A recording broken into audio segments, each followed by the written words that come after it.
नमस्कार दोस्तों, मैं हूं राजीव और आप देख रहे हैं अमानत नॉलेज। दोस्तों, आज हम जानकारी प्राप्त करेंगे कि मिल जुमला खेसरा का जमीन खरीदना चाहिए या नहीं।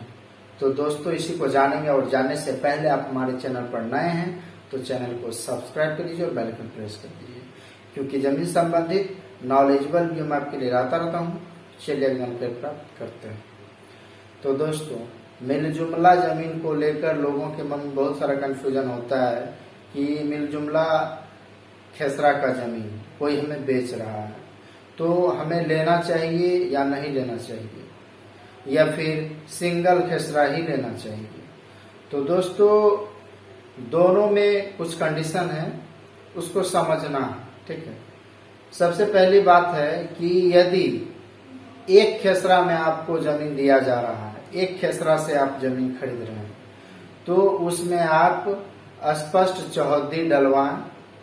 ठीक है, और कोई भी जमीन आप खरीदते हैं तो उस जमीन पर जाकर उसको देखें और अपना दखल कब्जा पहले लें। दखल कब्जा चिन्हित करके उसका चौहद्दी स्पष्ट रूप से लिखवा लें और वही चौहद्दी आप जब खरीदेंगे तो उस पेपर में होना चाहिए। अब बात करते हैं मिल जुमला खेसरा की। मान लीजिए कि कोई व्यक्ति के पास 3 खेसरा का जमीन है, ठीक है, और तीनों खेसरा का जमीन वो बेचना चाह रहा है। तो जो खरीदने वाले हैं उन्हें 3 खेसरा में जमीन लेना चाहिए।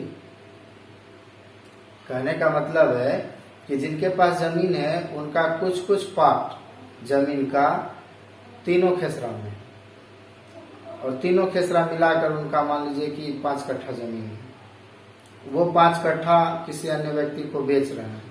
तो तीनों खेसरा मिला हुआ है, मिल जुमला खेसरा है, तो उसे हमें खरीदना चाहिए। तो उसमें ये कंडीशन है कि आप जब तीनों खेसरा में ले रहे हैं, मिल जुमला जमीन है, ठीक है, आप उसे ले रहे हैं, तो इसमें भी ये कंडीशन है।